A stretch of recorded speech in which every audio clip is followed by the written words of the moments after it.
மத்தேயு நற்செய்தி அதே மாதிரி லூக்கா நற்செய்தி இந்த 2 நற்செய்திகளிலும் 22ஆம் அதிகாரம் மத்தேயு நற்செய்தியாக இருக்கணும்.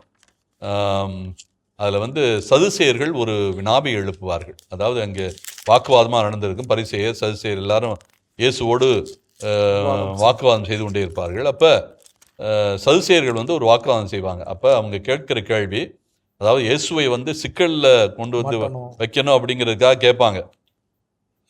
என்ன கேள்வி கேட்பாங்கன்னா, சதுசேயர்கள் இந்த லேவிய திருமண முறையை எடுத்து சொல்லி, லேவிய திருமணம் பிரகாரம் கணவனை இழந்த பெண் தன்னுடைய அந்த கணவனுடைய சகோதரனை திருமணம் செய்து, ஆனால் அவர்களுக்கு பிறக்கின்ற குழந்தை யாருடைய குழந்தை? இறந்தவனுடைய குழந்தை. எனவே இறந்தவனைத்தான் அப்பா என்று அழைக்கக்கூடிய அந்த உரிமையை இவன் பெற்றுக் கொடுக்கிறான். அவ்வளவுதான், அவனுடைய சகோதரன். ஆனால் என்ன நடக்கிறது? இவங்க சொல்ற கதையில, சதுசேயர்கள் சொல்ற கதையில 7 பேரை படிப்படியா திருமணம் செய்து 7 பேரும் செத்து போறாங்க.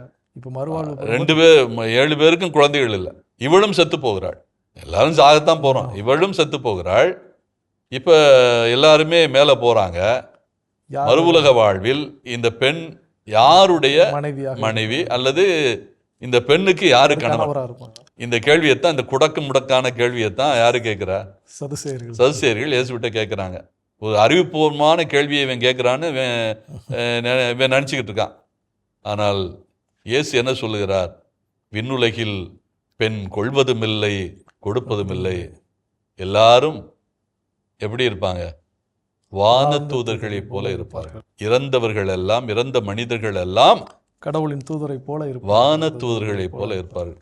கடைசியில் புதிய ஏற்பாடு எப்படி கொண்டு முடிக்குதுன்னா, நாமெல்லாம் ஆவிகளாக போகின்ற போது, நாமெல்லாம் செத்த பிறகு, இறந்த பிறகு வானதூதர்களை போல, நான் நினைக்கிறேன், இறந்து விண்ணுலகிற்கு போகிறவர்கள் தான் வானதூதர்கள்.